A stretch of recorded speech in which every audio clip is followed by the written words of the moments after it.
Hi, my name is Abigail Holloway, and welcome to my presentation about mobile optical character recognition. This is just a brief presentation overview. I have actually split my presentation into a few different sections, which you can see highlighted with the green text.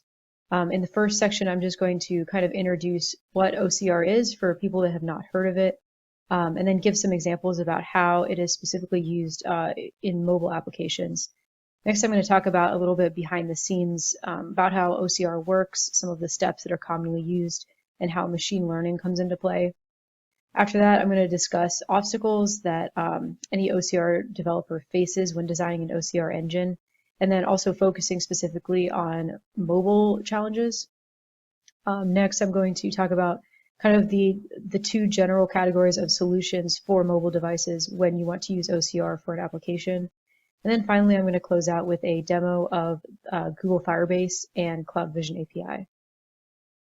Over here on the right, you can actually see an example of a commonly used dataset called the MNIST dataset, which is often used for its handwritten numbers. It's often used for training optical character recognition engines, the machine learning models for those. So starting off with the introduction. What is optical character recognition, or OCR?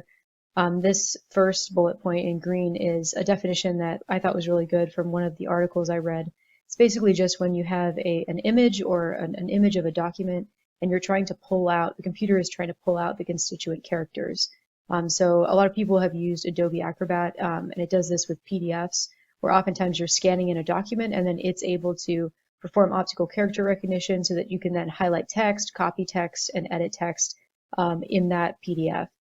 So obviously it's very easy for human brains to do this. When I look at either of these photos down below, it's easy for me to just immediately see that picture, pull out the text, and read it. For a computer, it's not so easy to do that, as we'll see going forward. Obviously, though, I think as anyone could imagine, computers can more easily do OCR on printed text, whereas handwriting differs so much, it's much harder to classify, much harder for the computer to match up certain people's handwriting to known characters. Down below, here's just two examples of pictures that I took that I'll actually show OCR with using Google Firebase later. The one on the left you can see is printed text, just of our textbook cover. The right doesn't have as much noise, but it has kind of bad lighting, and it's my handwriting, which you can see might be, some of those characters might be a little bit different than someone else's handwriting. So in mobile, one of the most common examples that I was going to bring up would be Google Translate. Oftentimes, OCR is used for accessibility reasons. So someone could use the camera on their phone to look at text that's in a language they don't understand, or if they're blind, the phone then scans it in, the OCR happens, and then the phone can either read it out to them or translate it to text in a language that they understand. It's also used, an example that I found in this article that's down on the bottom right, is for license plate scanning, so that people don't have to manually, when they're looking at cars that are maybe illegally parked somewhere, they don't have to manually go and write or type in license plate numbers. They can simply use their phone to quickly scan the license plate number into a system. So it can save a lot of time, and is sometimes even useful just for people in order to navigate in the world. Another example I have there is Rocketbook, which is something I use, but basically you can have a notebook, write stuff in, it has a QR code in the corner to use to line up your phone camera, and you can scan in your notes, and it automatically performs OCR so that you can have those saved on your device without having to, go through typing everything in on your phone, or typing anything in on your computer. You can just write stuff down for those of us who enjoy still handwriting notes. So modern techniques for OCR, these are some common steps that usually happen kind of behind the scenes. So acquisition, obviously you're just taking a picture or scanning in a document, and then converting it to the correct process that's going to be fed into the pre-processing step. So binarization there, which I list, that's just turning it usually to black and white, which is just going to increase the contrast between the background and the foreground usually, so it's easier to see those characters. Pre-processing, filtering out noise, any kind of, if the picture is tilted, maybe it'll correct that skew. And then again, trying to get the contrast between the text and the background to be as clear as possible. Segmentation and feature extraction is when you're pulling out individual characters. Usually you'll see an example of like the OCR engine will draw a little box around each individual character it's able to detect, and that's just usually based on like a difference in the background and the foreground of connecting pixels or whatever, and it identifies those as the general character shapes. That fourth step there, classification, this is where machine learning comes in. So you're going to match those characters that were found against given models that are already trained with various sets. And this is what's used to actually start to classify and identify the characters. And then post-processing is just fine-tuning the results. And then also maybe like if you have a sentence that doesn't really make much sense in whatever language you're translating to, you could use context to sort of, if it's between two words, maybe you choose one that seems better based on context. So machine learning and OCR, this is an area that I will admit right off the bat, I don't know much about machine learning. I've never taken any classes and I don't do it in my career, but it is just to give a little bit of background. So I already mentioned classification, but there are a variety of different classification techniques that those of you who are more familiar with machine learning might recognize. So various types of naive Bayes, I think naive Bayes is how you pronounce it, classifiers can be used.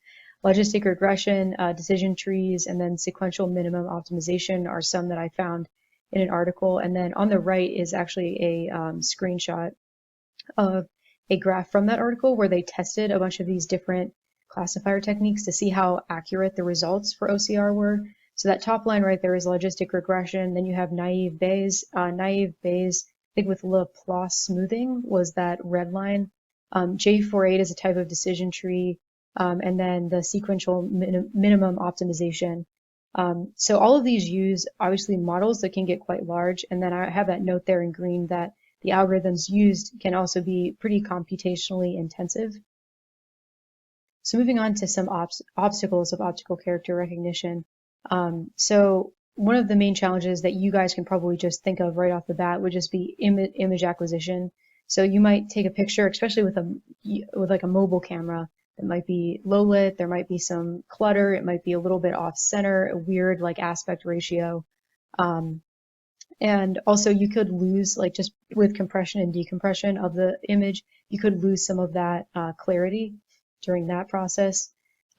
So text recognition challenges. Over there on the right, I have just an example I pulled off Wikipedia of 4 different ways to write a 4 that just depending on maybe like the region someone came from, or the person, they might write the 4 differently. So, when you feed that into a computer and it maybe only understands one way of writing a 4, then how is it supposed to, identify any of those other characters as 4s as well? So, then the last bullet point there, mobile specific challenges.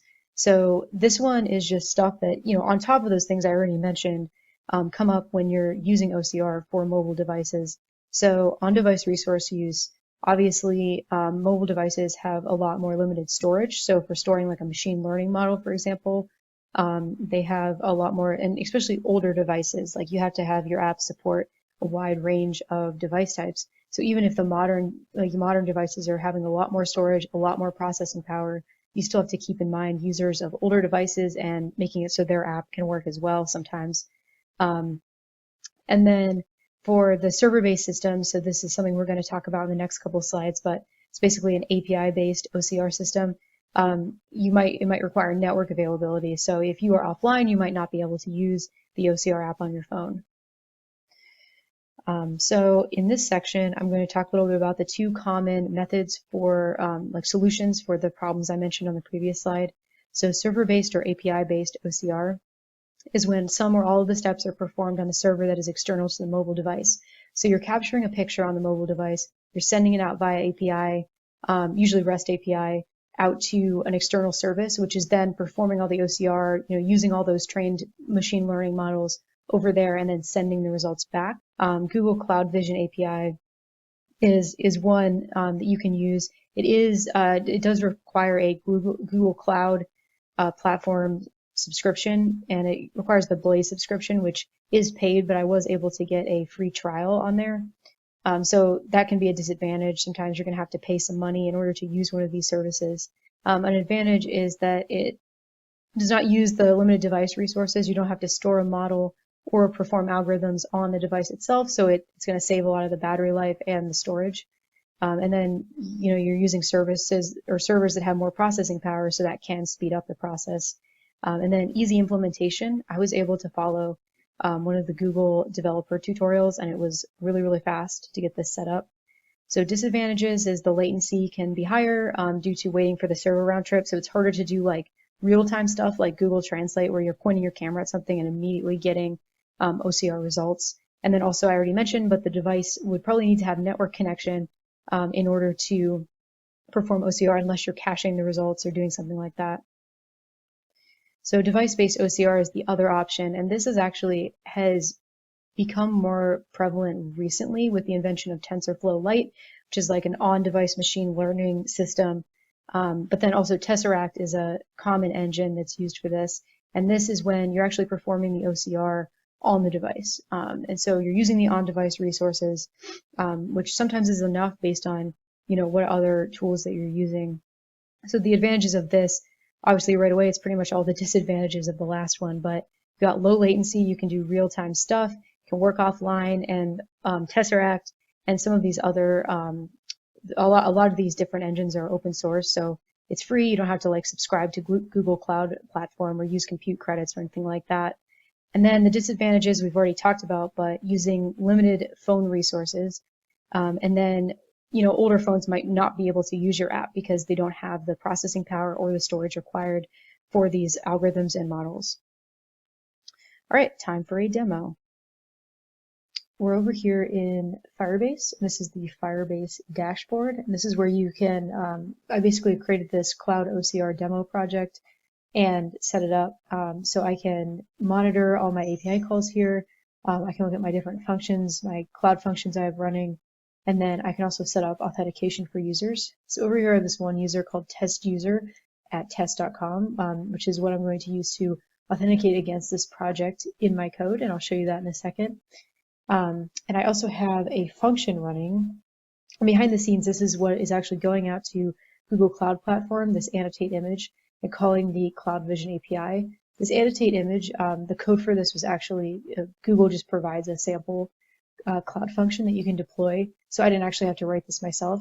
Coming over here into Cloud Functions dashboard over in Google Cloud Platform, you can see this text. So going in here, you see it's calling out to the Cloud Vision API, this annotate image method with this JSON request that I'm going to show you that I'm creating in code. Going into the code, I'm going to try to skim over this because I know that people don't really like looking at a lot of code in demos, but I'm just going to go over the kind of some of the main points. So this is just a very simple app. When I created, I set up Firebase. This is a package that you can add over in your Gradle file. And then I'm going to, down here in on start, I'm going to authenticate the user. This is my sign-in method. You can see my test user at test.com. This is just a fake user, so I was fine checking in the password. But if this was a real application, obviously you wouldn't want to do this. So you'll see my app in a second, but basically this is the big crux of it. So whenever I'm sending out an API request, I'm basically loading in the bitmap. I'm packaging it into this base64 encoded JSON request, and then I am sending it out to my annotate image method, and then waiting for the result to come back. The annotate image method is just doing a callback to that cloud function that I just mentioned right here, using this Firebase functions library, and then waiting for my JSON result. And this data is going to be, we're using JSON, which we saw in the textbook. This data is going to be the actual OCR result that I get back. This is my simple little cloud OCR demo app. So first I'm going to load in a picture, and these are just pictures that I took on my phone. In there. So the first one is my aforementioned handwriting example. So this is just something that I wrote out on a piece of paper. You can see that the lighting isn't great. There's some like weird artifacts in the background because there's something on the back. So these are these are a couple of different, they're called hints that you can just check to basically let the engine know, like this is English that you're trying to parse, and it has it for other languages as well. And then this is also a handwriting sample. So I'm going to hit identify text, and as you can see, it takes a second. It's trying to call out right now. Annotation complete. I hope my handwriting is easier to decipher. So it's able to get that perfectly. So I'm going to do one more example. It's actually pretty accurate from what I've seen. And this one is, I think I'm actually going to do this. So this was a picture, I moved recently, and this was a picture of a Walmart box. This one I think is kind of funny because it actually recognizes this shopping cart symbol right here, and tries to parse it as a character. So this is just an example of how it isn't always necessarily accurate. This is some printed text in the wild. So it's not handwritten. I'm going to uncheck that, hit identify text. So it parsed this cart as a D with 2 colons, which I mean is pretty accurate, admittedly. I think it probably tried to flip it, and then everything else is perfect. Right, so that is the end of the demo and the end of my presentation. If you have any further questions for me, feel free to reach out to either my email address, or you can reach out to me on LinkedIn, or just hit me up on Teams and I'll answer whatever questions you have. And then I will also be providing a link to the GitHub for the code in the demo in case you'd like to take a look, or if you'd like to use Google Cloud Vision API and Firebase in your own project. Thanks, have a great day.